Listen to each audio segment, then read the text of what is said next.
Okay, I got the high sign. So I'd like to call the meeting to order and ask you to please stand for the Pledge of Allegiance. I pledge allegiance to the flag of the United States of America and to the republic for which it stands, one nation, under God, indivisible, with liberty and justice for all.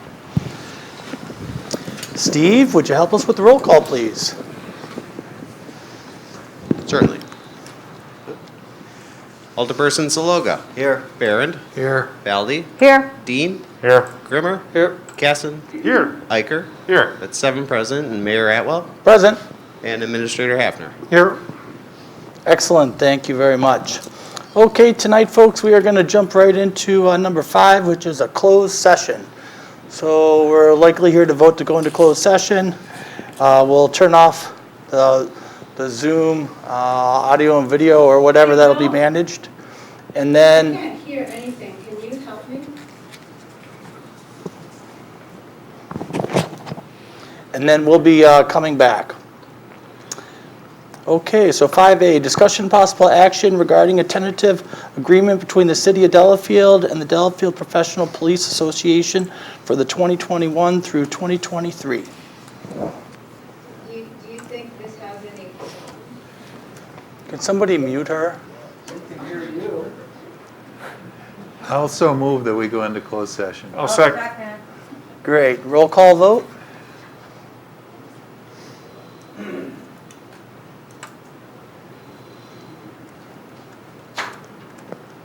Alderperson Saloga. Aye. Barron. Aye. Baldy. Aye. Dean. Aye. Grimmer. Aye. Casson. Here. And Iker. Aye. Aye. That's 7 yeses. Great, thank you very much. Okay, we're going to ask everybody to leave the room. As we go into closed session, we put up a sign, and when the door reopens, you'll know that you can come back in. I sent her a text. Say, we're going into closed session.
don't see her on there. That's all right. We all read her letter. Okay, I'm told we're back on channel 25. Are we all set with Zoom?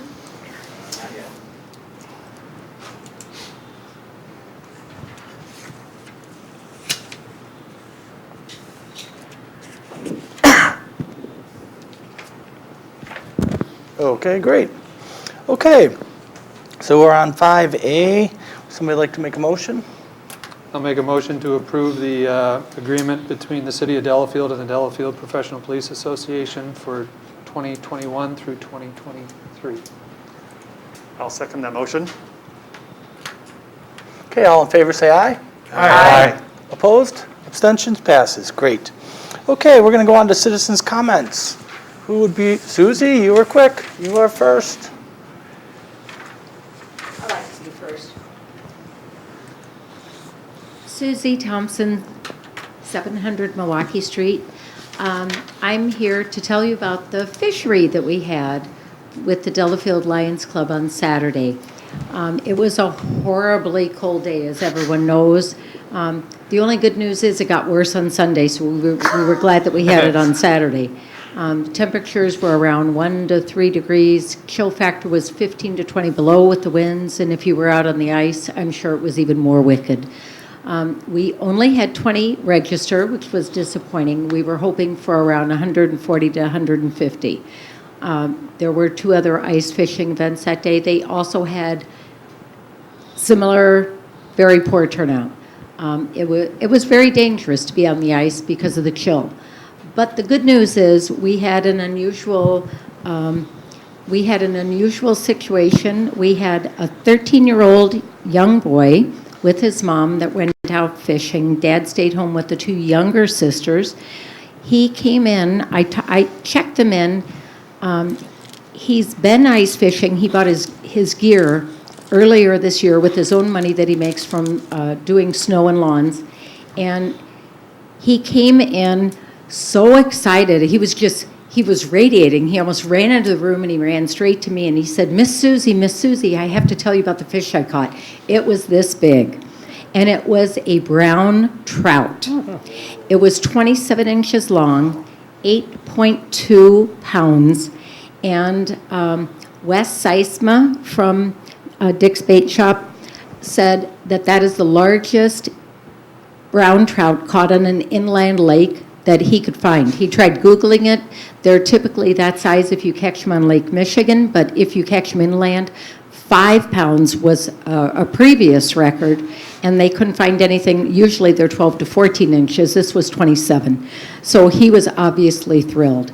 But what he also told me, he was hand drilling the holes in the ice. He did not have anything electric, and the ice where he was literally 18 inches thick. He had drilled 6 holes. He said, my arm was burning. The rest of me was totally freezing. I was shivering and hot at the same time, which is a real dangerous medical situation to be in. But he had set 4 tip-ups, and right before he caught the brown trout, he had caught a northern pike that was really long, and he started pulling it through, and just as he got halfway through, it slipped off the hook and went back in the water, and it was like, he said, in my mind, it got even bigger when it slipped in the water. But he said, I felt like giving up. And I was so disgusted, and I could tell he was raised well, and he would not be the type of young man to cuss. But he said, I was so frustrated. My mom said, it's a long day. It's really cold. You just to even have drilled 6 holes by hand was phenomenal feat. And, we got out here. We had a day. We had time together. If you want to quit, I won't think any less of you for it. And he looked at her, and he looked across the lake, and there were very few people out. And he said, my grandpa always tells about days when the snow was deep, and I walked so far to go somewhere. And he said, this is probably a day we'll talk about for the rest of our lives, so we should stay. And he said, when I said that, I wished I hadn't said it because I really did want to go back in. But he stayed, and it wasn't 5 minutes later that he caught the big brown trout. So when he came in, all of us felt in the Delafield Lions, we had worked our butts off. We were ready for a big crowd. We would have been thrilled to have more. And thank you to all of you with our committees that we were able to get the building for less, because otherwise it would have been it would have been more disastrous. But we had a good time. The people that came had a good time. We sold lots of raffles. There were very grateful people. There were people that came from the smell of the grill, and there were people that came because they heard about it advertised, and they were happy that Delafield was doing something. And we had an event that was a really beautiful event in the middle of winter. We'd never done it before. And so that day that Jack Matheson came in, that was a phenomenal day for us. So thank you. I just wanted to share that with you. Susie, do you have any photos of the boy? Oh, I do. with- Oh, yeah. Please share. I'll see if I send them to Steve, maybe he could post that for I us just too on want to the see city that website. 27-inch. Okay. We've got it on the Lions website. Yep. What lake was there? It was on Lower Genesee. Yeah, and they've never heard of any. Okay, is there anybody on Zoom that would like to speak? We'll try to alternate here. Anybody on Zoom? I see Fran raised her hand. I got at least 3 people that want to. Okay, So do you well, I'm want calling to- on Fran. I saw her raise her hand. Let me get her in here. Yes. Okay, well, thank you very much. My name is Fran Hills. I live at 1522 Milwaukee Street in Delafield. And I'm here to protest the flying of the Gadsden Flag in my beloved city, the city of Delafield. The Gadsden Flag is one of 23 Revolutionary War period flags. Flags are symbols. The meaning of symbols change over time. Based on a Wikipedia article, in the 1970s, the Gadsden flag was adopted by the libertarian movement as a symbol representing individual rights and limited government. Beginning in 2009, the Gadsden flag became widely used as a symbol by American Tea Party movement protesters. It was also displayed by members of Congress at Tea Party rallies. In some cases, the flag was ruled to be a political rather than historic or military symbol due to the strong Tea Party connection. In 2014, the flag was used by Jared and Amanda Miller, the perpetrators of the 2014 Las Vegas shootings who killed 2 police officers and a civilian. The Millers placed the Gadsden flag on the corpse of one of the police officers they killed. In 2014, a U.S. Postal Service employee filed a complaint about a coworker repeatedly wearing a hat with a Gadsden flag motif at work. The Postal Service administration dismissed the complaint, but the United States Equal Employment Opportunity Commission reversed the decision and called for a careful investigation. The EEOC issued a statement clarifying that it did not make any decision that the Gadsden flag was a racist symbol or that wearing a depiction of it constituted racial discrimination. Although the case was dismissed, it shows that a significant number of people in our nation view the Gadsden flag as a racist symbol. The Gadsden flag was prominently displayed during the horrific January 6th storming of the United States Capitol, where 34-year-old Roseanne Boylan was trampled to death while brandishing the Gadsden flag over her shoulders. There are 23 Revolutionary War period flags. If the city wishes to use flags to enhance the beautiful war memorial along the Bark River, a display of many flags from that period, including the Gadsden flag, should be displayed together, with no one flag being emphasized above the others. Choosing to display only the Gadsden flag identifies the city of Delafield as a community that supports the values of white supremacy, the Tea Party, and the Libertarian Party. These are not my values. To claim the Gadsden flag is being flown to represent the American Revolutionary Wars like flying a swastika and claiming it symbolizes divinity and spirituality based on ancient Eurasian cultures. People are free to display controversial symbols on their private property. The city of Delafield should not be supporting specific, controversial, political views by flying the Gadsden flag on public property. Thank you for letting me share my opinion. Great, thank you for your comments. Thank you, Fran. Okay, the gentleman in the back with the red sweatshirt or sweater, come on up. Thanks for calling me a gentleman, by the way. Hi, everybody. I'm Dan Collins, 726 Milwaukee Street. And I'd like to also talk about the Gadsden Flag. In my view, the same motivation that's present in tearing down statues around this country is also the motivation behind the call to take down this flag. If we're to consider taking the Gadsden flag down from its place on the Wisconsin Veterans Memorial Riverwalk in the city of Delafield, let's first consider the following. The Riverwalk was designed to help the current and future generations of Waukesha County and southeastern Wisconsin learn about and honor those who defended this country's freedom. The Gadsden flag was proudly flown by our people in the face of oppression during the birth of our nation, and it flies today at the entrance to the Riverwalk.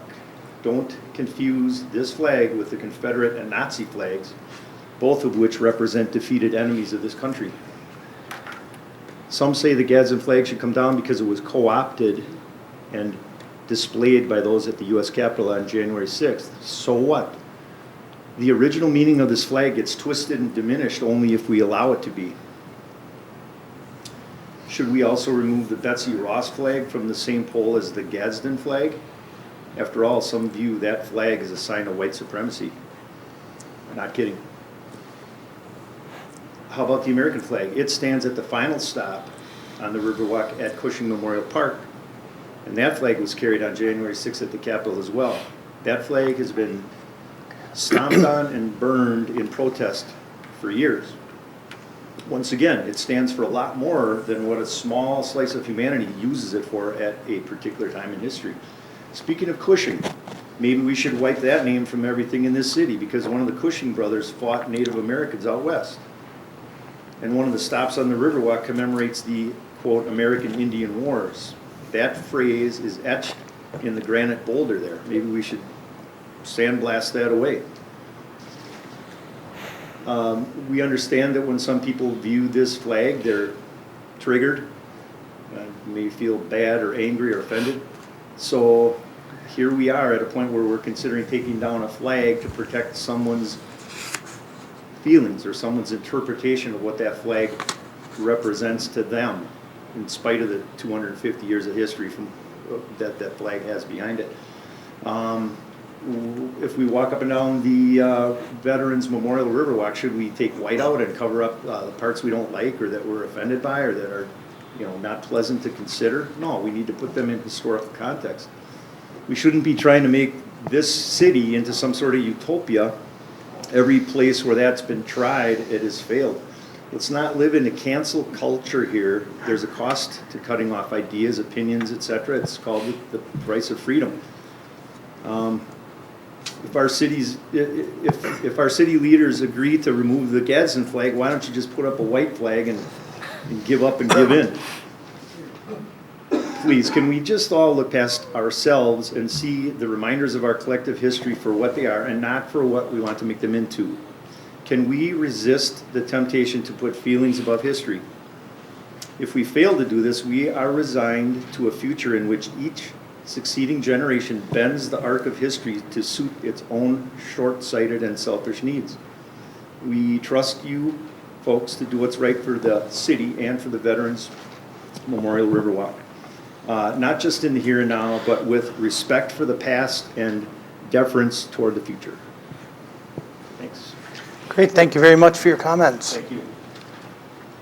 Okay, let's go back to Zoom.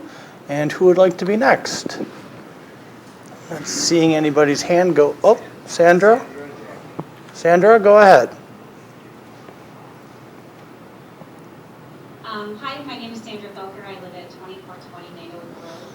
I am also here to talk about the Gadsden Flag, and I'm doing so in memory of my grandfathers. Both of my grandfathers fought in World War II. One was stationed in the Pacific, and the other was stationed in Europe.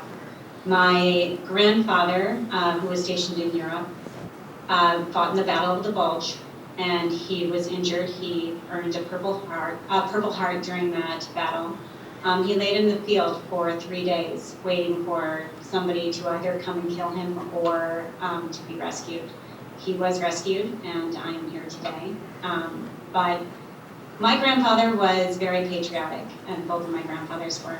And my grandfather, who laid in that field, this was the flag, the Gadsden flag, that he flew besides his American flag every day at his home for the rest of his life.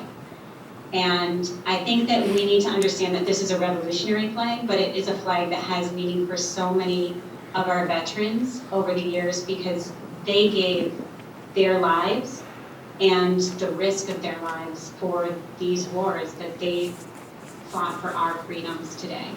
And to try to turn this flag into something that it's not, this flag stands for freedom. And I understand that there are people who don't believe and don't share the same values that some other people do that would like to see this flag taken down. But that's what we have in this country. We have freedom.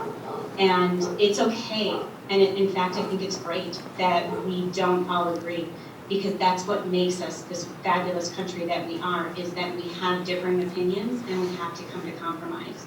So I think that taking this flag down from the Veterans Memorial actually sends as much of a message as leaving it up. And I think that we need to, in these small towns that we live in, we need to become the unity that this country is going to require in order to move past the divisiveness that we've seen in the last few years.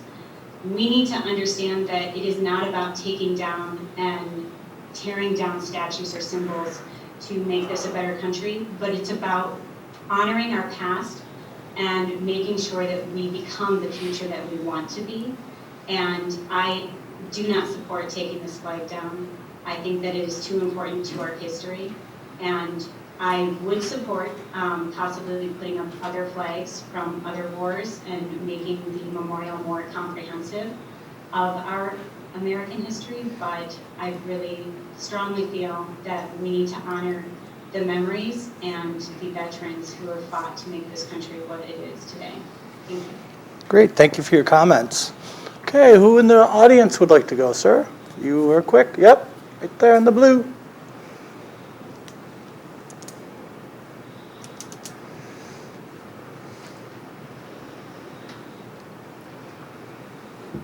I'm Jan Gerstner of Delafield, 1049 Milwaukee Street. Also to speak about the Gadsden flag. It's a flag that represents a very noble history, the Revolution of the United States, and the revolutionaries of that time, most of whom would be thrown in jail if they were alive today. I'm going to also make a point somebody else brought up and mentioned. I am one of the founders of the Libertarian Party. I think that explains where my politics are. To let criminals dictate what we may do as honest people is hideous. To let this cancel culture, these people who want to rub away American history, dictate what American history is when it's all very clear, is also hideous.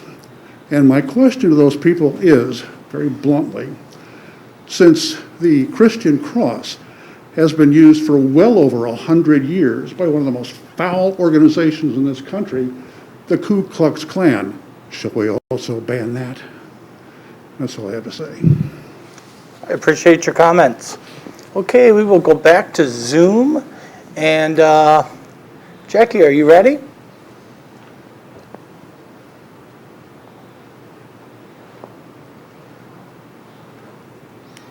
Yes, Kent, I'm ready. Can you hear me? We can. Okay, it's odd to be joining you by Zoom, but I'm glad I could do it. Thank you so much. I'm Jackie Leyden, and I live at 1614 West Shore Drive. And you know, thinking on this has evolved a little bit, and I'm really hoping that tonight the Delafield Common Council might find a way to come together with this and honor everybody in the community, all of our citizens who have an opinion, and we know there are some strong ones on the Gadsden Flag issue. And I guess I feel quite, a lot about this since I brought it up, and right now I'm only about 6 miles from where the ride occurred. There's a suggestion on this that's circling in the community, which strikes me as the best way to maybe move forward from this. And because we can clearly see that we're a divided nation, but that doesn't mean that we need to be a divided small city. We all feel like patriots, we all love Delafield. Flying a number of these Revolutionary War flags, somebody mentioned there were 23 of them, at the Veterans Memorial Riverwalk would accomplish the stated historic mission, not to take down the Gadsden, but to fly these others. And because if we choose to fly only a flag, which a significant number of our citizens finds offensive, while there could be a majority vote on the council to make that the sole flag, I got to say, this flag, the Gadsden flag, it's flown in the name of all of us taxpayers, even those who vehemently object to its continuance. And of course, people like that, and I'd be one of them, are going to feel that our rights are being ignored and we're not being heard. So I don't want the park to welcome only one element of the city when we're all expected to contribute to its maintenance. I love that walk. I walk it all the time. I don't want it to sort of stand for only welcoming people who might be seeing themselves in like mind. I want it to be inclusive. And flying the Gadsden flag alone strikes me as partisan at this point. We didn't have a hand in what happened on the 6th of January, but it did happen, and that flag, as was mentioned earlier, has had both a noble history and a controversial one. So flying a number of flags of the era would be a really historic education for the kids in the city, for the Veterans Memorial. It would be a wholesome, fair solution to our current dilemma, a real education, a real commemoration. I'd recommend that perhaps a flag committee be appointed with the flags that we do select to be up by Memorial Day, and we could have a celebration of all the flags then or on the 4th of July. Thank you very much for listening to my suggestion. Great, thank you for your comments. Okay, who's next, sir? In the blue?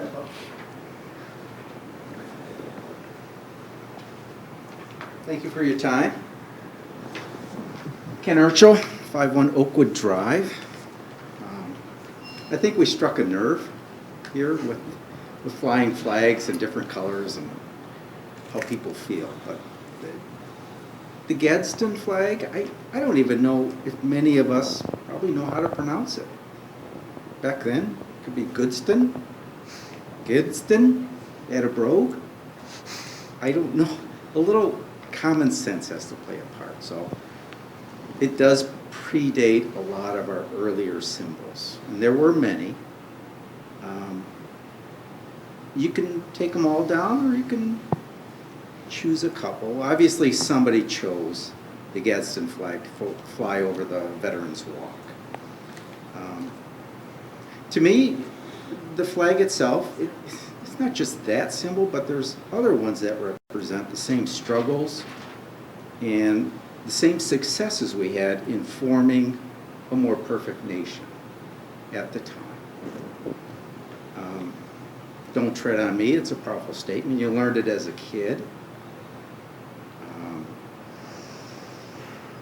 The emotions at the time were against the British rule. They were. But they still hold true today. Sons of Liberty, that holds true today. I think we're all kids of that. Freedom fighters. Give me liberty or give me death, Patrick Henry. I mean, that sends shivers up and down your spine. It really, really does. To this day, some of our troops still use that flag. Platoons, battalions, they still do.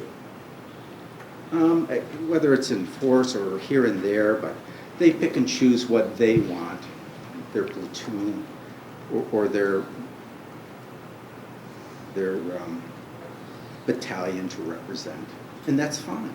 That's okay. It's usually approved by the Army or the Navy or the Marines, or they don't get to fly stuff that isn't approved. So I certainly would contest that it would be an approved symbol to fly over the Veterans Walk. And it also represents today that flag has been used overseas to free other people, other nations from tyranny, from dictators, communism, and so forth. That same flag is used among with others, so it shouldn't be disregarded and just discarded lightly. I grew up with 5 brothers, and at 19, I lost an older brother who was serving in the Marines overseas. A tragic loss, but I like to think that his platoon was sometimes using that flag too, along with the stripes that he wore. Unfortunately, for a few, that imagery has waned and deteriorated for the Gadsden flag. It just has. I've heard them tonight. I would propose for those speaking in the negative to just actually go to action and restore the Gadsden flag back to its rightful place of honor and where we came from and what we believe in, the prominence it deserves. I would put that onus on them and to all citizens, that they can be proud of themselves today. In the same breath, I think a counter-argument, in closing, can be made for the U.S. flag. We've seen what this summer brought, this year brought, decades in the past, whether it was the 60s or whatever, the flag has been burned, it's been desecrated, and all in the name of it doesn't represent what we stand for, us few people, us people that are in protest. As far as the Veterans Walk, maybe you should consider lowering the U.S. flag, or all flags. Just a thought, but thanks for your time and consideration. Okay, thank you for coming and your comments. Okay. Okay, who in the room would like to be nice? Next. Laura, come on up. I do, okay. Hi. Linda Holton for Lillian Court in Delafield. I ask you to consider the copy I sent you by email of my letter to the Freeman in regards to support of the Gadsden flag. I am a proud owner of the Gadsden flag. I've carried it to many a rally and many a protest. I'm proud of it. I don't hate anyone. If you're offended, you have that right. But I have the right to believe that the initial intent of that flag holds true today. It is a symbol of unification. It is a symbol of defending what's right in this country. And we were willing also in past wars to do it for other countries. It's a symbol of what's good about this nation. And because people have hijacked it, doesn't make it right. What are you basing this flag implication on? Hearsay? Assumption? Opinion? Projection? Conjecture? Who has ever used this flag out in the open? And I hear the derogatory comments about the Tea Party. I was one of the original Tea Party people. We never did anything. We picked up our garbage. We were fine. We went and said our piece. We have the right to do that. This derogatory comments towards the Tea Party I find offensive. And it has to stop. This over-the-top rhetoric about, and here's my main objection and why I'm speaking tonight. I looked at the website tonight and saw that propaganda that was put on there, and I assume it's from my alderperson that did it. There's misrepresentations in that slanted information that was put on there. That policeman was not, which has been disproven, he was not attacked by the protesters. He was not hit in the head with a fire extinguisher. They believe he died from a medical cause. The only person that got shot was shot by a security guard that belonged to one of the senators. There were no guns. There was no insurrection. What happened was awful, and I disagree with it, and it never should have happened. But there's been no investigation, so you don't know who's at the base of it and who's at the cause of it. And to blame a flag for that type of action is ridiculous. It's an inanimate object. As you can tell, I am upset, and I feel strongly about this. I appreciate the suggestion to hang more flags, but I ask you with the same intention that was originally done with the Veterans Walk by volunteers and contributions made by citizens, come up with your own money to put up more flagpoles and more flags, okay? Don't rely on government to do it. And so far, no one in Delafield has disgraced the original intent of the flag. So I am here tonight to ask you, do not allow the few to overrule the many. Thank you. Thank you for your comments. Okay, I'm informed there's somebody else on Zoom that would like to go. Who is that? Jerry. Jerry, you are up. My name is Jerry Kiss. I live at 293 Fieldstone Road in the city of Delafield. I'm aware of the rattlesnake flag at the Veterans Memorial Park, and my wife and I went for a walk 3 or 4 weeks ago. And I recognize that flag from history. It has a significance as part of the Revolution, as do a couple dozen other flags.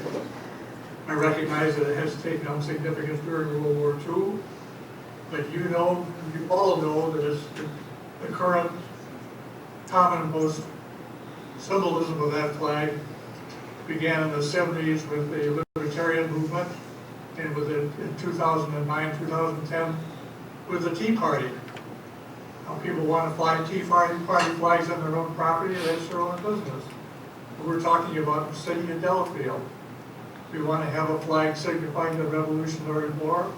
There are numerous other flags that are more neutral in their interpretation today. One obvious one being the Betsy Ross flag. So as long as the Tea Party flag is the one that's flying on there, then that establishes Delafield, since it's on city property, as being a Tea Party town. And many of the residents certainly are, but it doesn't represent all of the citizens of the city. So I kind of go along with the idea that Jackie put forward. Let's put up a bunch of the flags. You can include the Tea Party flag or the rattlesnake flag, but not just have that one up there. That is not the symbol that signifies all of the people of Delafield. And that's all I have to say. I didn't have a big speech prepared, but I just want to make my opinion known. Great, thank you for your comments, Jerry. All right, Laura? Thought that was you with your hand before.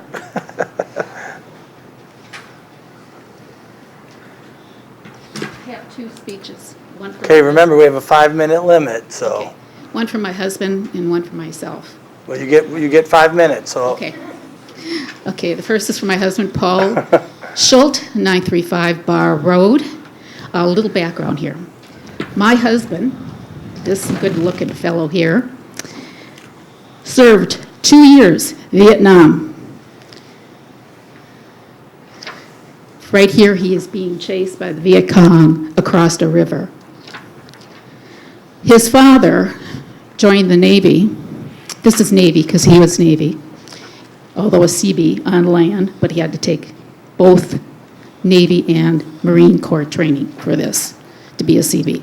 His father joined the Navy during the Second World War in the Submarine Corps, telling my mother-in-law that he felt safer under the water than above. And if you've ever been in a sub from that period, you would know that I'm not sure about that being safer. His submarine wound up being in the history books as going in and out of Tokyo Bay during the war, which to me would be a real night, but I don't know how the man could have even survived that. My husband would like to ask you a question. Why? Have any of you served in a war? Do you have any idea of the significance and the meaning of this flag? To anyone who is or is currently serving in the Navy or the Marines? Why are you even talking about the Gadsden flag removal? Why? Because some unthinking, unpatriotic idiot who misused a historical, meaningful military flag? It's upsetting to anyone to even suggest that the Gadsden flag removal from a park dedicated to those who have served this country. Why is it not that why is it not enough that my comrades and I waited over 30 years to be recognized for our service to this country? Now you want to dishonor us by removing a flag that has been part of the Navy and the Marine Corps since Bunker Hill. Anything can be misused. I'm mad by the mindless action of someone who never served this country and who brought shame upon both branches of the military. That is a symbol of courage, resolve, and commitment to freedom. The removal of the Gadsden flag would be an insult to all who have served with honor under it. May it continue to fly high. Laura Schultz, 935 Bar Road. I'm tired. I'm really tired of the banning of books, the censoring of speech, and the true meaning of words being changed and restricted, of history of this country being defamed, deleted, altered, and torn down. I'm tired of a divided country where some Americans are shouted down instead of reasonable debate. Not that long ago, we were taught to view history from all points of view, to understand the good and the bad of our history, to understand and learn from the bad of the past, and work to expand and uphold the good. Now we are being asked to cancel the Gatson flag from a park that recognizes those who fought in our military. The Gatson flag's history dates back to the Continental Navy and the Marines, a flag that's been flown since its inception by both of these branches to this day. The Gadsden flag embodies the spirit of America, the courage in the face of tyranny from the Brits, never to begin an attack, nor, when once engaged, ever surrenders. Therefore, an emblem of our ability as a country to bear trouble calmly, to disdain meanness and revenge, and make sacrifices towards worthy ends. What we are being asked tonight is to punish a symbol, an innate object with no soul, no mind, no control over how it's used. Shouldn't we instead be condemning the actions of the humans responsible for using the flag incorrectly? We punish those who misuse objects that injure, maim, and kill people all the time. Why would we want to punish a flag? Is it easier because it's not a human and can't fight back? Or is it to satisfy some ideology? If we ban things only because of its misuse, where is the stopping point? Let's put punishment where it belongs, with those who misuse objects when they injure or threaten others. If we don't, will the Stars and Stripes be next? It has been misused in a variety of ways over the decades. Let fear not control us, but let reason and logic guide us. I have reviewed the video of the Capitol and couldn't help but notice the variety of flags that day. Many different flags from our past, state flags, and flags from other countries. In viewing the flags that day, one stood out for me. Being the wife of a Vietnam vet, it was the flag of the independent South Vietnam. It was stated that the Vietnamese Americans viewed this flag as an extension of America's push for freedom and democracy worldwide, and that they fear that America's freedom is falling, something I've learned that many immigrants fear. So in your deliberation, please take into account the true meaning of the Gatson flag, the men who bled and died beneath it, what it means to be an immigrant seeking freedom, a veteran, and all those who still bring honor to it. There are no monsters under the bed, only the ones we choose to believe. Thank All you. right, thank you for your comments. Okay, who would like to be next? Anybody else? Anybody online, Steve? Okay, citizens' comments are now closed. Okay, we will move to item 6, the consent agenda. Do I have a motion for the consent agenda? I move to approve the consent agenda. I'll second. Oh, God, go ahead. All right, any discussion? Hearing none, all in favor say aye. Aye. Opposed? Abstentions? Passes. Okay, we'll move on to 7A, Delafield, Delahart Water Pollution Control Commission. Mr. Eicher. Real briefly, everything's going well at Delahart. The upgrade is still getting finished, and we're also investigating different ways to save money, which is always good. So our next meeting is in 6 weeks. Sounds good, thank you. Okay, the Country Fire and Rescue Board, Mr. Grimmer. We had a meeting on the 28th of January. What you'll see in your e-packet, not tonight, but moving forward, is the chief will be including a summary report, essentially. It'll go over, and it'll be distributed to all the communities in Lake Country Fire and Rescue. It'll be a narrative of any particular issues that have come up during the last month. There'll be success stories, and there'll also be some data in there as well. Incident types, response times. What will be absent in there will be financial information, and I will share that with the council at our meetings. So please look for that. As we are starting this first year of adding members to Lake Country and Fire and Rescue, everything is going very well. The chief and his support team have identified a lot of opportunities, and we're already seeing in specific areas of not only the city of Delafield, but in other municipalities, we're seeing decreased response times. And we'll see that more and more, and we'll bring those forward as we have more data to bring forward. But all in all, it is a big positive. Not only the cost savings that we achieve, but you're actually getting better services too. The other thing that I'll bring forward is Lake Country Fire and Rescue is participating with Waukesha County, and they did have already had 3 clinics distributing COVID vaccine. All those went very well. There was no discarded vaccine. Everything was used up as appropriately. And then lastly, our financials for 2020 have closed. For the most part, they are consistent with past years in that revenue exceeded expenses. And our monthly billing average has grown to $135,000 roughly, which is significantly higher in years past. Yeah. So everything looks good so far. Great report. Just a question, was that your first meeting where you had 2 people from every community? It was. It wasn't as intimidating though, because half of them are on Zoom, and the rest of us are, suffering with masks on and whatnot. Yeah, but the process went well, even though you had all those people.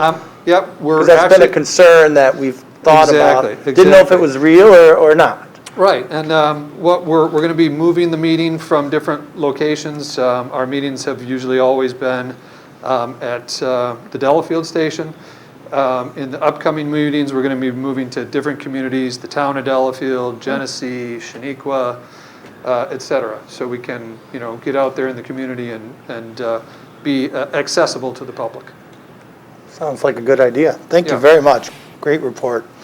Okay, Lake Welfare Committee, Mr. Gatson. Thank you very much. Just a few quick notes. 3 things. The web pages for the Lake Welfare Committee as well as the Lake Management have been worked on. The Lake Welfare Committee page has been updated to match other committee pages of the city. The Lake Management page, which is the one front and center on the city website, has had a considerable makeover, and some of those changes have been forwarded to City Clerk Steve here for some input, and that will be happening pretty quickly. The second thing I want to mention is the long-awaited sewer pack watershed survey for Lake Negawicka.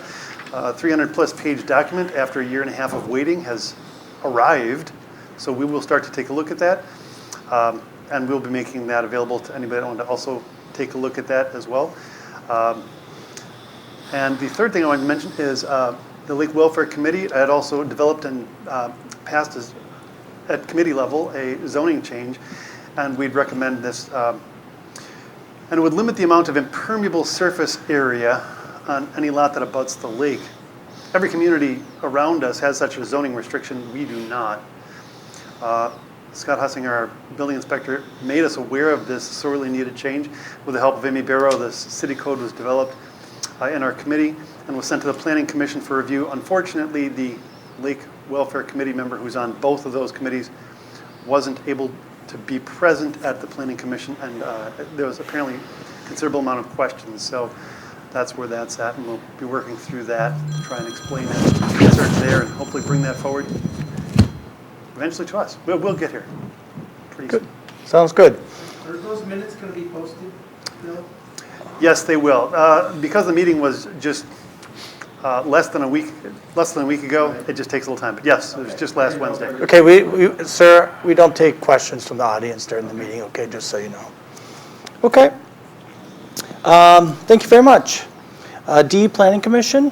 All right, Stryker? I'll take Bill's hand off. We did perfect. talk a lot about some lake welfare stuff, but first I'll just make a quick note. I've typically not glossed over, but casually mentioned when we've had new businesses and that come into the city, but I think a friend of mine pointed out that it seems unusual. We've got 4 new businesses opening up in the short term here in the middle of some economic tumult that we've been dealing with, and so I'll just mention them all by name. And so these were just on our agenda as approved business plans of operation. One of them is Wingman.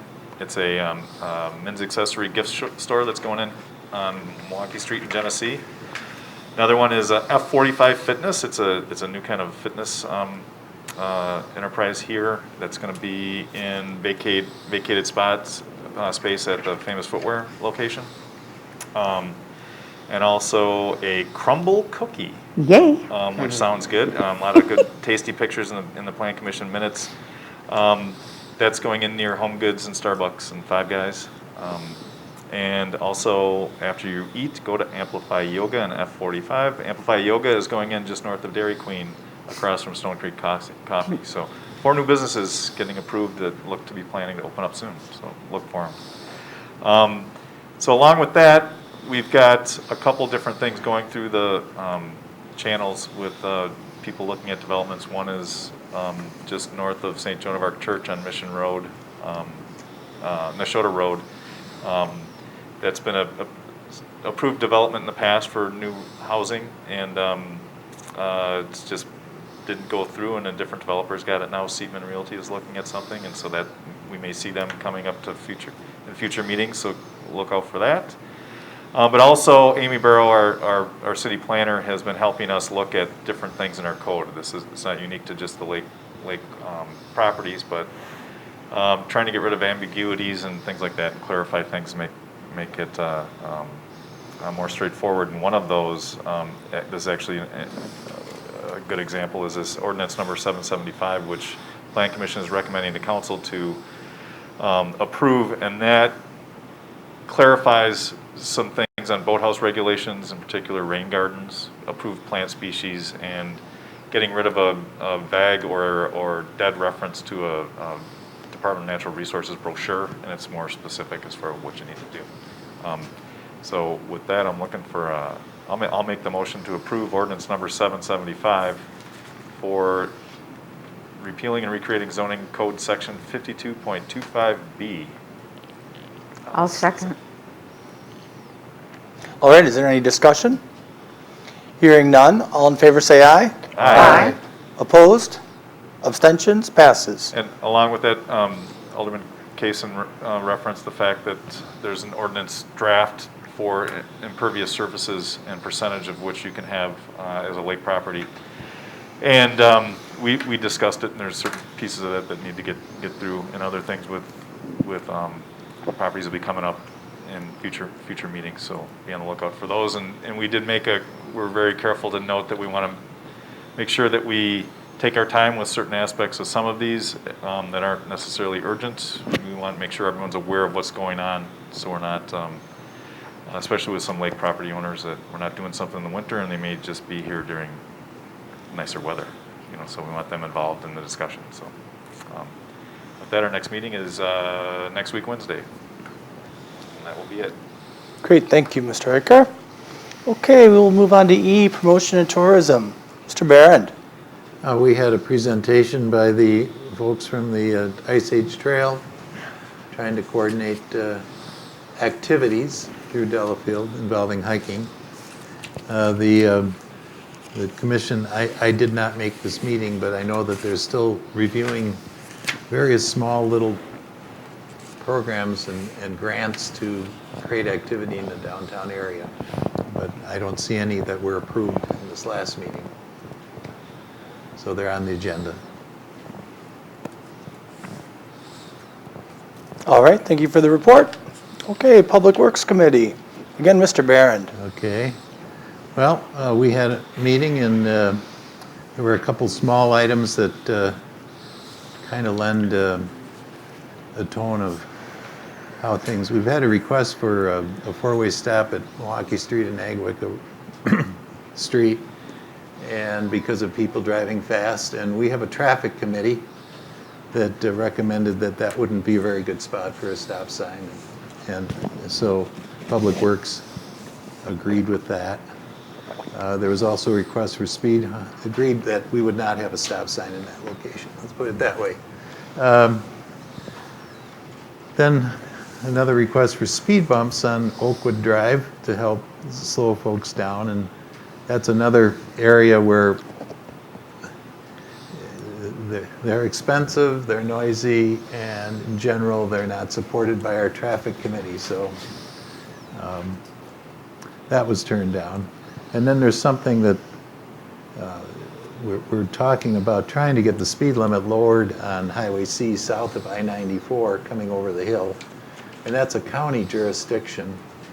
And we understand they often don't change speed limits at local requests, but we are going to make an effort to address that, because with the potential of commercial development coming there, the current speed limit of 45 miles an hour dictates more interchange, length, asphalt, all sorts of things. So if ultimately, once there's a development there, it's better to have it at 35. We should do it first, because it probably would shrink some of the impact. And so I noticed on my schedule that there's a meeting with the county officials on that, which was one of my recommendations, that if we really are serious about it, we're going to have to make our case. So I know the mayor and I are meeting with Paul Decker, and he's also our county board representative for the city of Delafield. But that's a result of the meeting, and that was about all. Great. Thank you for the update. Okay, so then we're going on to mayor's report.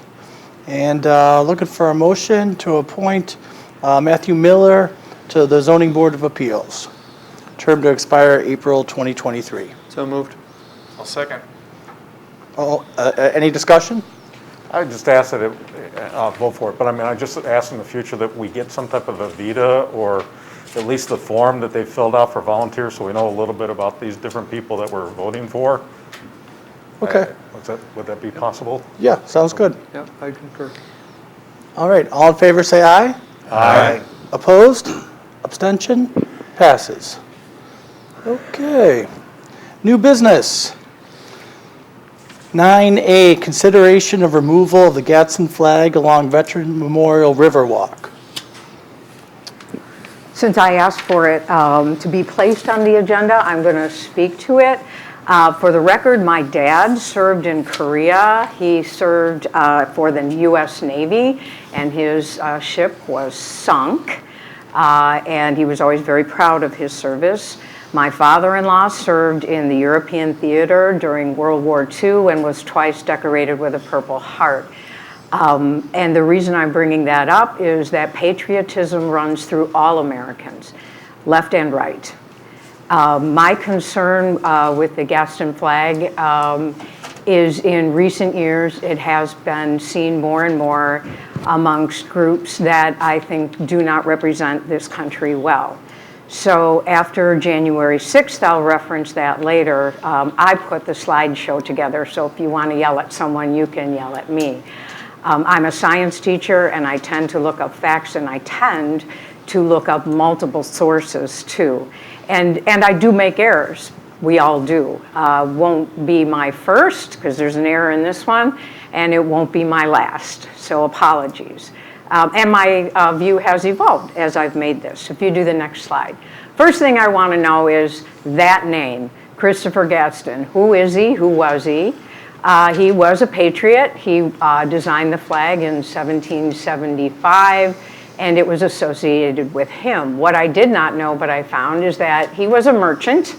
His merchandise were people. He is responsible for supplying Africans and then selling them into slavery in this country. It was legal at the time. That doesn't make him evil. He was a man of his time. Gadsden Wharf is in Charleston, South Carolina. I lived in North Carolina and visited it back in the early 1990s. You can still visit it to this day. Next slide. The Gadsden flag has been used in civic protests for over 240 years. It has not, however, been the only flag of the Revolution. Next slide. This is one that was interesting, that the Ben Franklin flag, join or die, that was the original rattlesnake. There are between, depending on the resource, there are between 23 and 27 Revolutionary War flags. One with the tree, I didn't know this, I learned a lot, that the Washington flag, the pine tree became central to much bigger than the Tea Party, the literal Boston Tea Party I'm referencing, because the pine trees that grew in such numbers back in the day were treasured by the Brits, and they literally put like string around trees that were a certain height and a certain circumference, and no colonist could use them. They were only for the masts of the ships for the British. And so a lot of flags of the Revolutionary War time that were used the most often were the ones that look like the two here. Washington's flag, that was one of his many flags, I found out, and the flag of the New England Continental, which was flown at the Battle of Bunker Hill. Now, I'm a science teacher, I'm not a history teacher, but I kind of had fun learning. Next slide, please. There's also the Green Mountain Boys, because we had Virginia in there, and that was kind of a cool flag. And if you look at the stars, there are 13 stars. The flag on the right, there's controversy about that one, is whether or not it was actually Washington's personal flag. I could go on, and I will not. The Navy Jack flag is one that also uses the rattlesnake.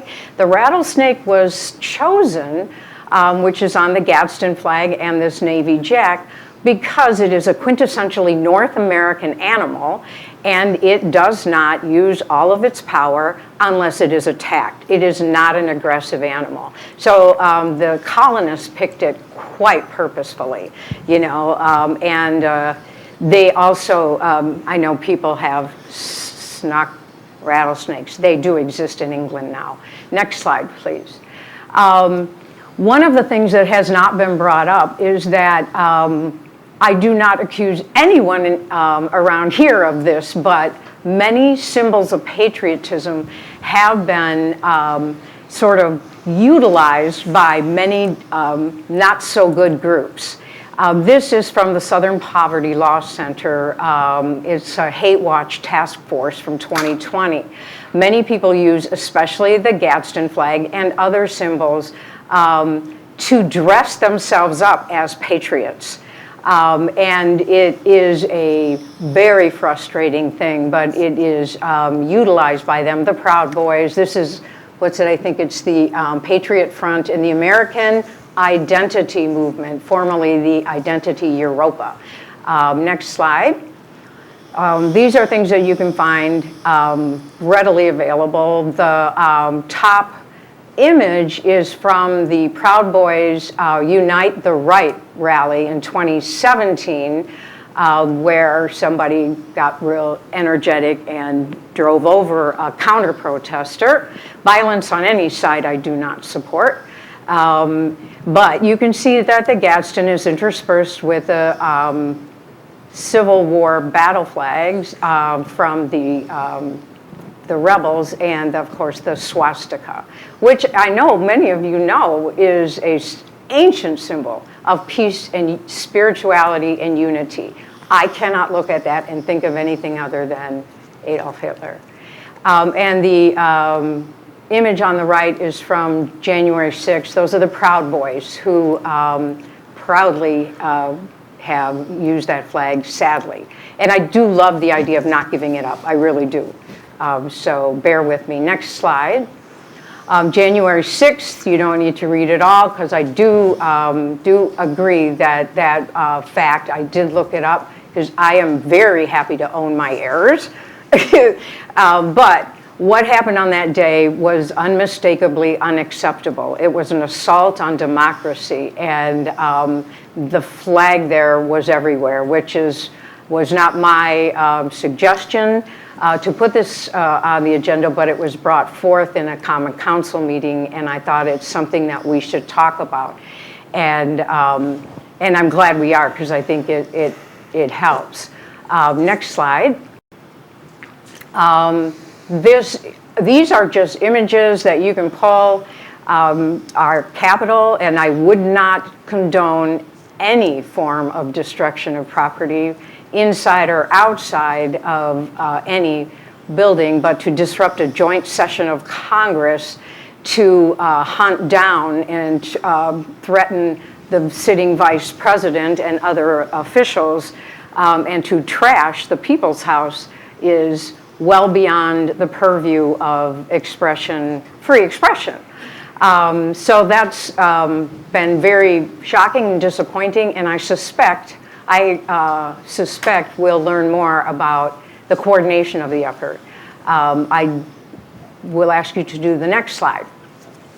The Gadsden flag really has been pulled in by a lot of groups. The original intent, I think, is still there, and I think we want to hold on to it as best we can. This is just an image on the bottom right is a Coca-Cola bottle opener. And then the left is the Gadsden flag in some very poor company. Next slide. I really believe that I've heard it brought up by multiple people this evening that rather than toss the baby out with the bathwater, rather than take down the Gadsden, I think the better idea would be to add more than just that flag with other Revolutionary War flags, with explanations for them. And the simple reason is it has every right to be a part of our revolutionary history, and I embrace that. And at the same time, I caution putting only that flag up, because it has been co-opted by a lot of less savory groups. The current history and some of the and the complex history of the flags from the Revolution, I think merit that consideration. I think there is one more slide. No, there's another. My suggestion is that we fly several Revolutionary War flags, or none of them. I would rather see several. The next slide. This is from a young poet laureate. I think it's beautiful, because being American is more than the pride we inherit. It's the past we step into and how we repair it. I think her words for 22 years old are nothing short of brilliant, and that's really what I'd like us to consider. And I will close with this. Every day for more than 30 years of my life, I've spent my entire life being a public servant. I could have earned a whole lot more money with my multiple college degrees, but I chose to give service. And I every day of more than 30 years of my life, I say the Pledge of Allegiance, and I think long and hard about what I am saying when I say the pledge. Some mornings less hard. But, you know, if you think about those words, and to the republic for which it stands, one nation under God, indivisible. So rather than argue about right or wrong or this flag is good or bad, I would rather see us find a way to fly the Gadsden and other Revolutionary War flags, and everybody is respected. So I will close with a motion to consider flying more Revolutionary War flags. I will personally pay for the flags. I'm happy to. And if we can come up with a number, if we would like to discuss that. But I'd like to submit a motion to select and fly multiple flags, not just the Gadsden. All right, it seems like the motion failed for a second, so who would like to be next? I don't think you give enough time to see if anybody was. Is there a second? I'd second the motion. Okay. Discussion. I'll lead by saying more flags can only provoke more outrage, right? No, I think If we're you're not in wrong. a position to defend the two that are there, why is more going to make it an easier problem to solve? Really, Tim, you can't see. I mean, I have worked really hard to listen to people who have name called and threatened my life, who have called me un-American, and because they're upset about the Gadsden. And I have tried to listen to them and try to have a rational discussion. So to leave just that flag up means... There's 2 flags there right now. I realize. There's the Betsy Ross. Both of them have been found highly objectionable by large portions of this country.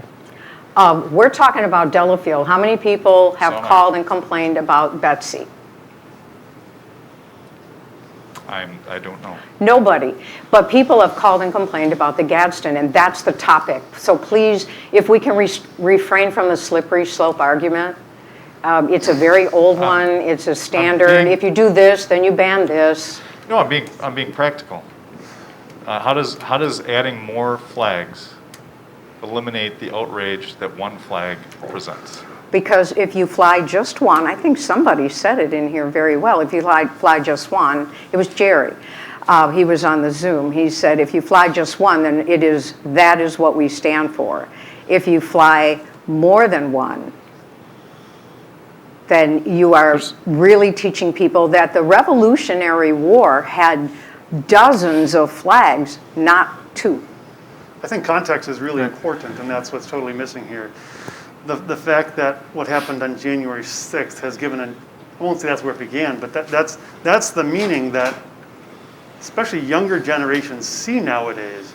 That's what they're associating that flag with. They're not associating it with the proper history of it. That history has been absconded because of a few thousand people in Washington, D.C. and tainted. And everything I've heard tonight needs to be restored, as several people have said, to what the flag actually means. There's an actual, I don't know if I saw it in there, but a liberty flag was one of the original flags for the Revolutionary War. It was like the original Statue of Liberty for the United States of America. It was, the Liberty Tree was the place people would meet just inside of Boston until it was cut down by the British. And it was there because that's exactly what it was. It was the place to congregate. And that was one of the flags, and that has been forgotten. So I think if we want to talk about history, it should be inclusive and in context. Otherwise, it can easily be misconstrued. I don't think any of the other flags would have, an additional kind of angst that would go along with them, I think is what you said, or provide other controversy.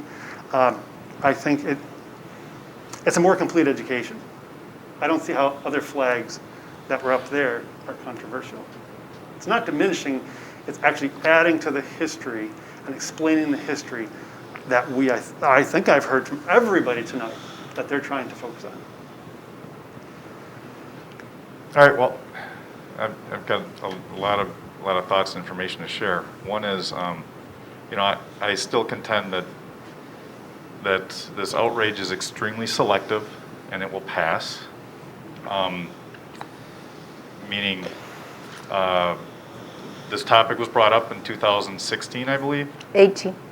Pardon me? 18, I brought it up. To Park and Rec? Mm-hmm. It was 16. It was 2016. 16? Yep. Well, And didn't we go over? Anyway, go on. I mean, I looked up the minutes, and then nobody showed up at the Park and Rec meeting. So they just voted to keep it. And it was specifically called out as a Tea Party flag at that point. While it was being accused of being a Tea Party flag, it was being flown all over the place by the Dakota Access Pipeline protesters and the Sioux Indian tribe, while there's piles of garbage burning in the background. At the same time, a woman by the name of Ann Lesniak used the imagery, and it's still very popular right now. Buy a t-shirt with "Don't Tread on Me" with the snake in the shape of a uterus, and money goes to Planned Parenthood. I can't think of a cause that I abhor more deeply to my core than abortion, okay? And I'm here to say that those two groups have the right to stand up for what they want to stand up for, and that's what that flag means at the American Revolution. That's why this country was founded, is so that we could state our piece and state our case to the country and to the government to quote, "Don't tread on me." Here's a good one. Someone brought it up as a flag of the libertarians, but this was Earth First in 1980, using the flag, and they were a militant fringe leftist organization that were involved in pipe bombs and car bombs and tree spiking and that. It's just going to go on to a different meaning of the day. And different flags will be used for different purposes. Like, I mean, one of those had a crescent moon on it that was just demonstrated. People are going to read into that. People read into the fact that the starburst stars were changed to the pentagram stars that we use today, as being a throwback to the Freemasons and the potential demonic implications of that symbol. And I don't know. I have just a strong sense that the flag is very symbolic of how the Revolutionary War was or why it was fought. The 13 rattles represent the 13 colonies, and it was a symbol of unity. Just 3 months ago in Virginia, Stafford County ceremoniously lowered a Union flag, a Confederate flag, and put this one up in its place along with the American flag, the Gadsden Flag, as a symbol of unity for the community, to heal over the symbolism that the Confederate War flag represented. And somehow we're like jumping the gun ahead of whatever. I don't know. I'm having a hard time wrapping my head around how more flags are gonna help the situation. I think it's incumbent on us to simply embellish the explanation of the symbols that are present and see, turn it to Park and Rec perhaps, and the people that put together the Riverwalk at its conception of what a sensible rotation would be if one is in order at all. Of all the email and correspondence I got on this, I think the one that I thought brought the most perspective was from Brian Barrett. He's the color guard commander for the Wisconsin Society of the Sons of the Revolution. I'll just read a section of his email. He told me I could. So the Gadsden flag is an official representation artifact of the American Revolution. It's approved and accepted by many federal and state government agencies. In Wisconsin, the WSSAR frequently displays it during municipal parades, graveside ceremonies, and other public forums. As you know, it's an official regimental flag similar to the Bennington and complementary companion to the Grand Union Congressional flag, the Betsy and our current 50-star U.S. flag. And he asks if the Delafield Council bans the appearance of the Gadsden flag, and will this action prohibit our color guard unit from the use and display of the Gadsden while marching on the Riverwalk and your municipal parades as well? What's the next flag prohibition? But so talking about adding more flags to it, someone said one no more prominent than the other was a comment. That's not how flags are. There's certain protocols with flags, And I meant to apologize. I'm not following good protocol with wearing American flag as a piece of apparel, but it was a gift, so I kind of like the way it looks. The blue field's on the wrong side anyway. But, or is it? It's supposed to be your heart, right? Yeah. Anyway, I think we have a very, very defensible position as far as the flag where it is on the Revolutionary War. Anyone who wants to say it's some part of a scheme of being a white supremacist or racist can just continue the walk and look up what the Cushing brothers did and what Alonzo Cushing did in the Civil War. And any symbol of any war is obviously divisive. There's people, I don't know if anyone else has had to clear off some of the embellishments at the Vietnam War Memorial. People have tried to edit our history statements there in the past. I've done it twice, where they've put their own narrative of what actually went on in the Vietnam War. We have someone local is very disturbed about the fact that we have a memorial for Vietnam on our walk. But anyway, I'd like to embrace the fact that this is an educational opportunity and defend what we have represented, and not let January 6th define one day in history define what the flag means, because it's not that there's many groups that actively use that for the symbol that it actually means. So, I don't know. I'm open to more flags, but that Riverwalk's in a it's a work in progress. But I don't think watering down an offensive symbol is a way to get rid of the outrage of people who don't like it. I think it's just going to give more people an opportunity to find something else to be offended by.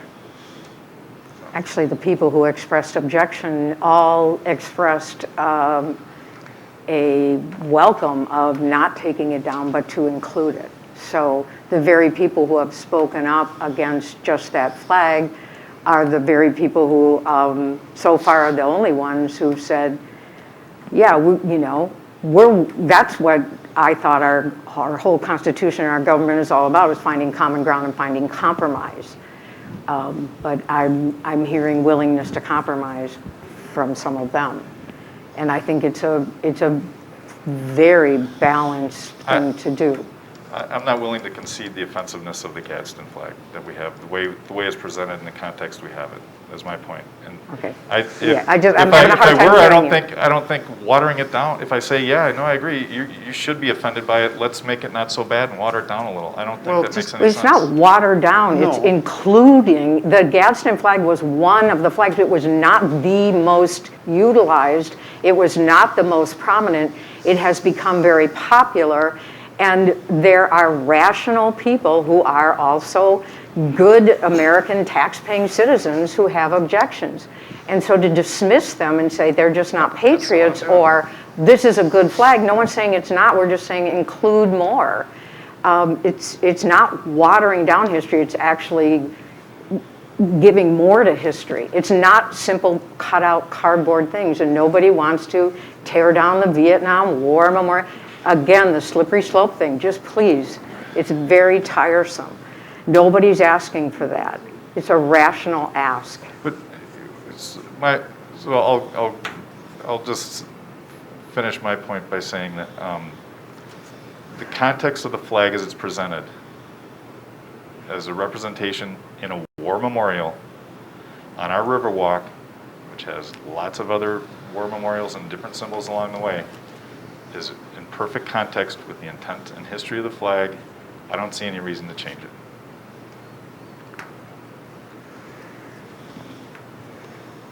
I think the context thing is a concern. It is, in fact, I wound up double checking with Deborah Smith, who's in charge of the Delafield promotion and tourism, and I had emailed her and just asked her, what do you think? Is it a concern? Is it not a concern? I won't read the whole email. It's fairly lengthy, but she begins by saying that she didn't think it was a problem in the past. She didn't think it's personally a problem for her now, but she did ultimately say that the Betsy Ross flag should be flying there, and she offered to buy the Betsy Ross flag for us. And then she had sent me a second email saying, oh, I realize that flag is already there. And perhaps another flag could go up instead, or just fly one Betsy Ross flag, period. I think as the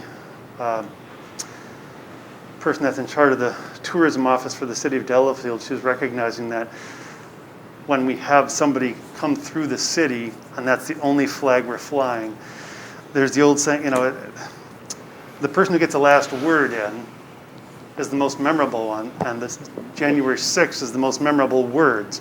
And I think those words of those few thousand people, those criminals who wound up invading and causing damage, are the ones who are leaving that meaning to that flag, and it's incorrect. And I think by setting the record straight, by including other flags and explaining them, is not going to cause controversy. It's just a more complete history and explanation of the situation. Well, what do we do about our city's name? I mean, Charles Delafield's family is a bunch of rich Europeans that owned and traded slaves in the United States.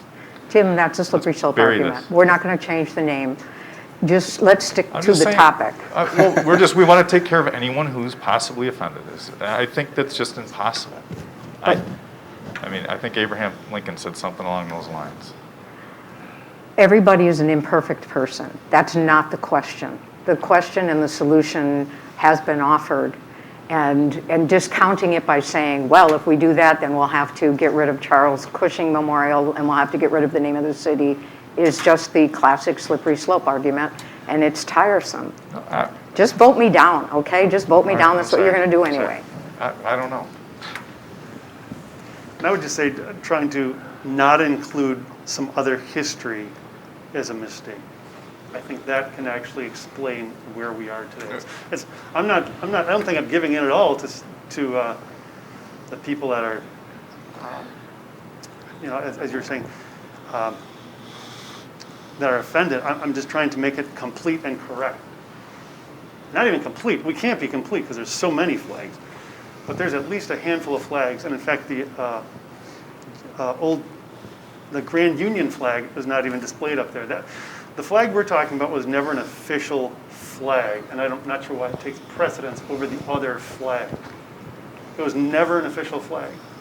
So I want to get on the record here. I have no interest in taking down that flag. I think that flag should remain exactly the way it is. It was put up by veterans, as one of our speakers spoke here, with privately raised funds, and they decided what flags would be up there. It's been appropriate for the last 15 years, and I don't see why it can't be appropriate for the next 50 years. And I think we need a clear and decisive vote that we want that flag to remain standing. By itself, you're saying? Yeah.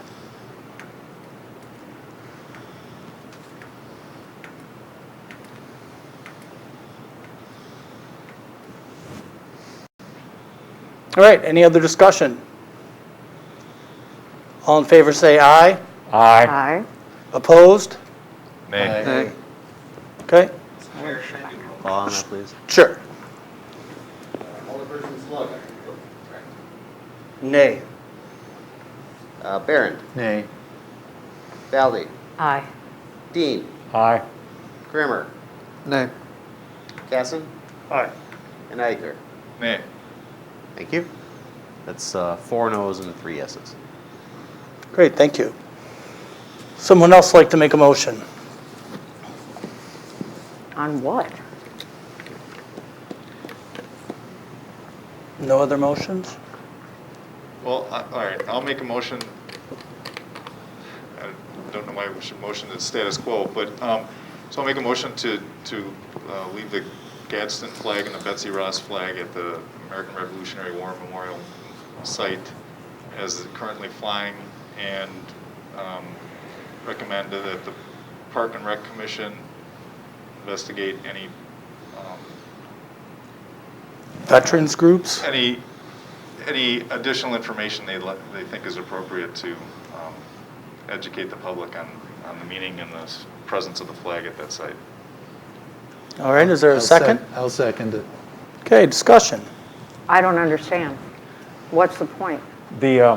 I'll vote, if we get to that point, I'm going to tell you I'll vote present, because under parliamentary procedure, you do not vote on status quo. he added a clarification to refer to Park and Rec for further enhanced. And Yeah, that's essentially separate. asking Park and Rec for a recommendation on any embellishment to the information at that site to explain the context and presence of the flags as being flown.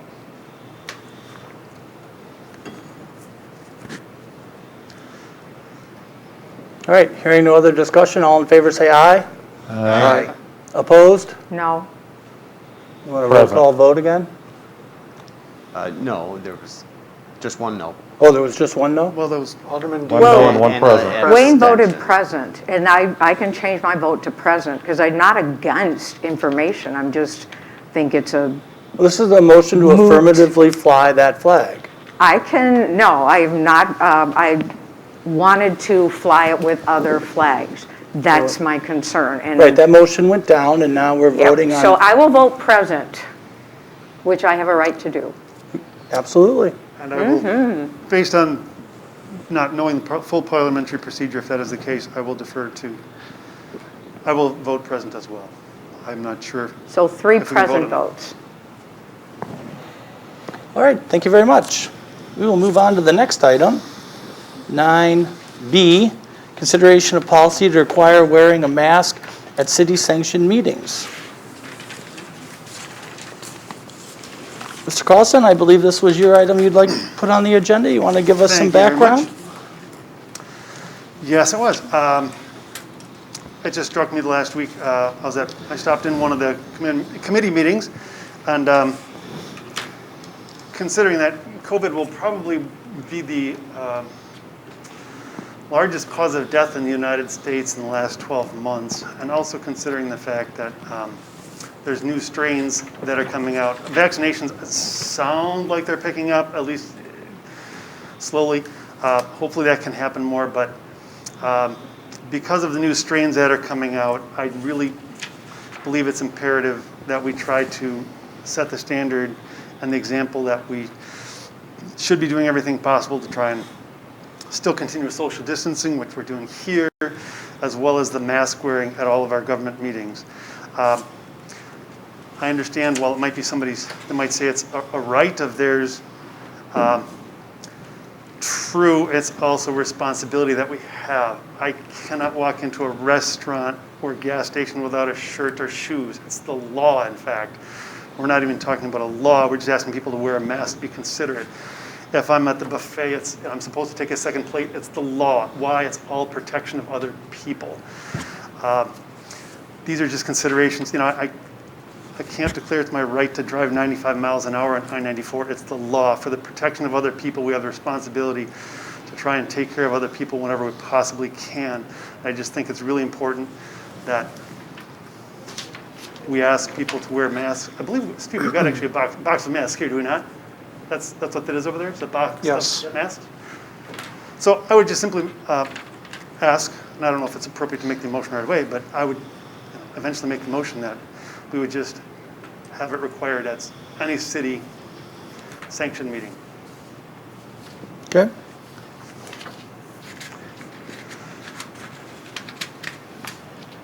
So I guess I should formally make a motion that any city sanctioned meeting would require masks of any attendance. Masks would be provided.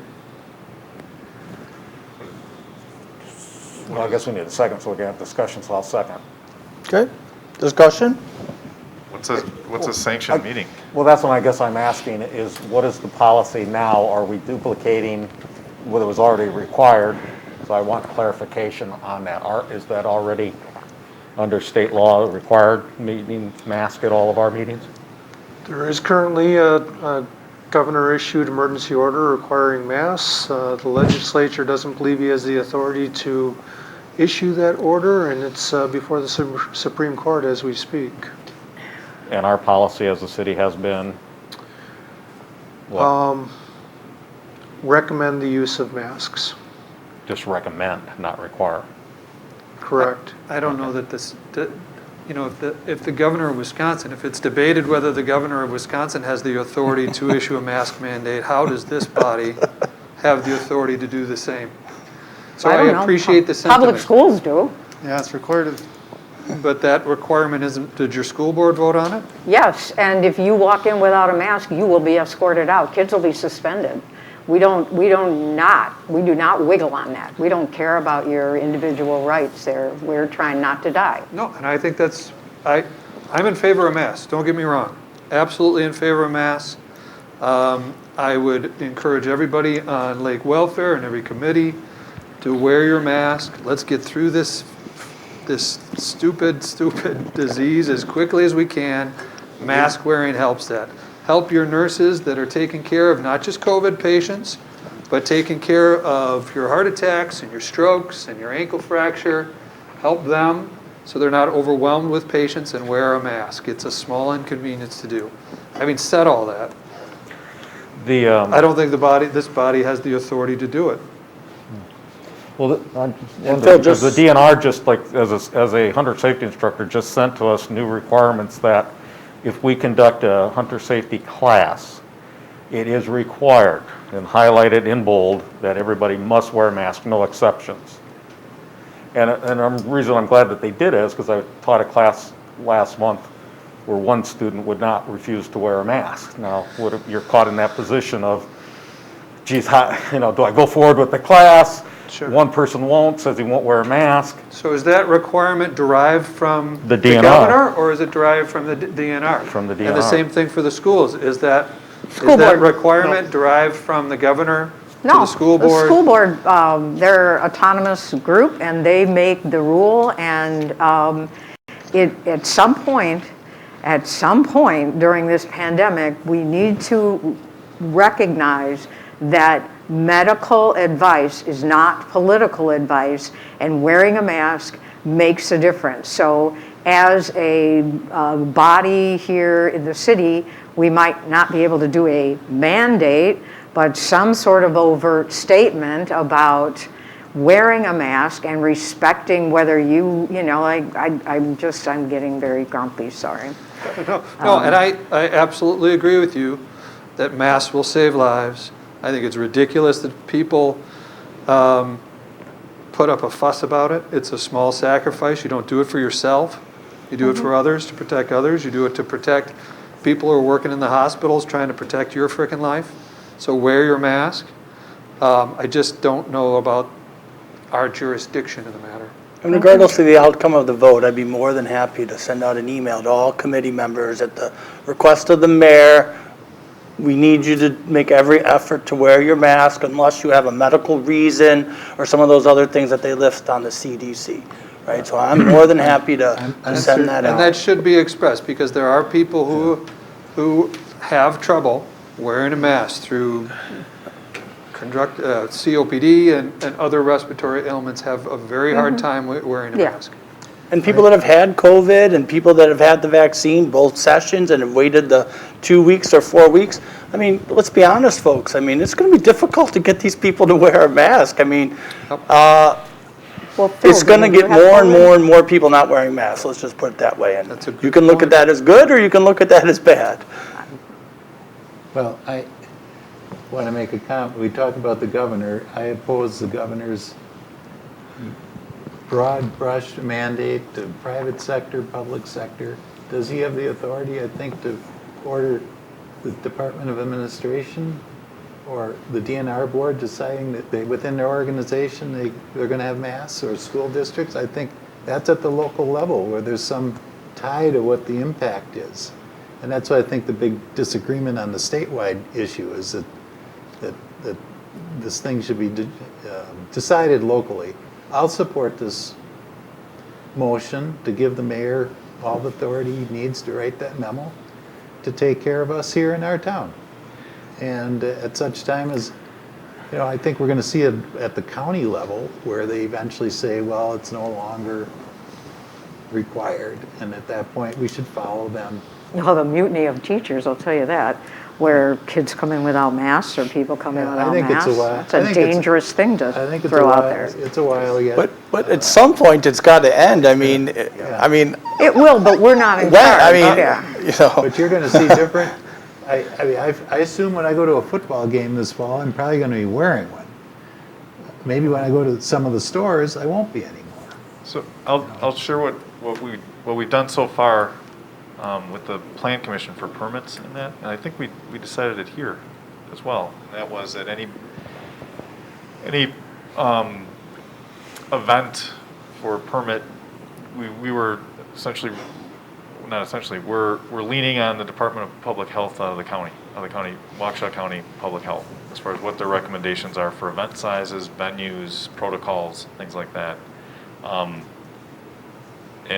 I think that's the place we should be looking. My only concern with the way the motion's set up is what a sanctioned meeting is. Is that like we rent out the fish hatchery and people can have their homeowners associations meetings in there. I mean, it's a city building. We gave them permits. You know, they're licensed. Is a private party at the fish hatchery? I mean, they do bridal showers and stuff in there too. So I don't know what. I thought Bill was specifically speaking to city council meeting. City run. Talking about city official. Where we have some official there, be a chairperson or alderperson or. Can you read back the motion?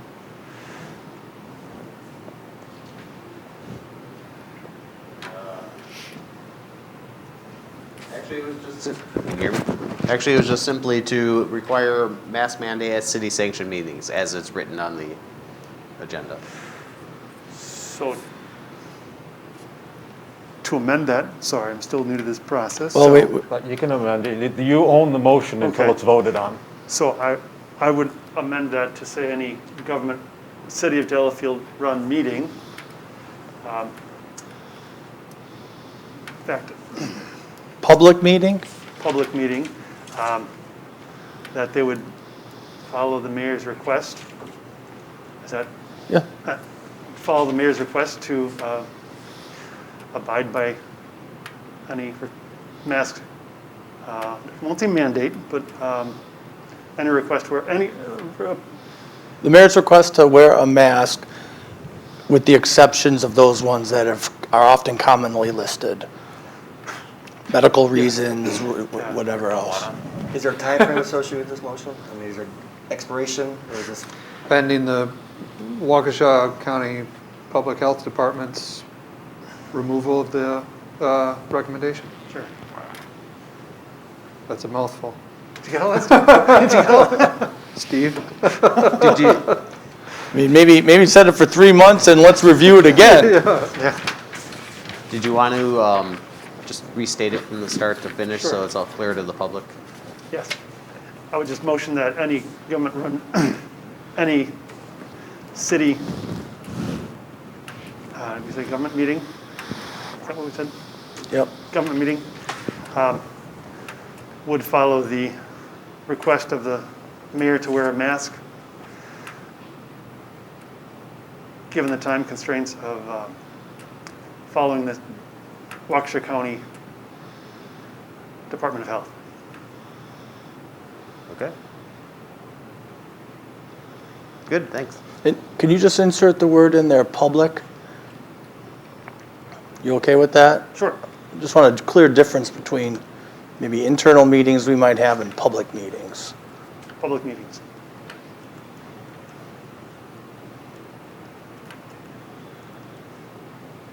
Good, thanks. Okay, and the second agreed? Yes. Okay. All right, any other discussion? Hearing none, all in favor say aye. Aye. Opposed? Nay. Abstentions? Passes. Okay, we are on to 9C, consideration of implementation optional changes to the City Health Care Flexible Spending Account Plan and Dependent Care Flexible Spending Account Plan, which are all allowed by the most recent passage of the COVID-19 relief bill and intended to have a significant and positive implication for FSA plan participants by providing additional flexibility during 2021 and 2022. Mr. Hafner. Yeah, as part of a recent COVID-19 relief bill passed by Congress, one of the inclusions was the ability for employers to provide some optional temporary changes to the flexible benefits plans. And as part of that, staff is recommending that the council consider electing the options for carryover changes, waiving the option for grace period changes, electing the option for post-termination reimbursement changes, and electing the option for mid-year election change relief. And what this does is essentially provides employees with a little bit more flexibility from what's normal under these plans during 2021 and 2022 when they may be dealing with circumstances dealing with COVID. I'll make a motion to approve implementing the optional changes to the city's FSA as indicated in 9C. I'll second that. You might have said it. Is there any budget implication to this? There's not. Okay. All right. Hearing no other discussion, all in favor say aye. Aye. Aye. Opposed? Abstentions? Passes. Okay, we will move on to D, the vouchers list. Move to approve the voucher list. I'll second. All right. All in favor say aye. Aye. Opposed? Abstentions? Passes. Okay, report of city officials, treasurer. Tommy, you got that? Who's got that?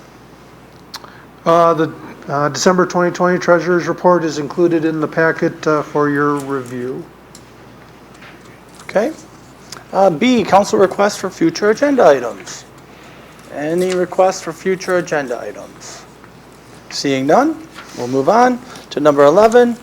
We are now adjourned, seeing no further business at 8:54. Thank you, everyone.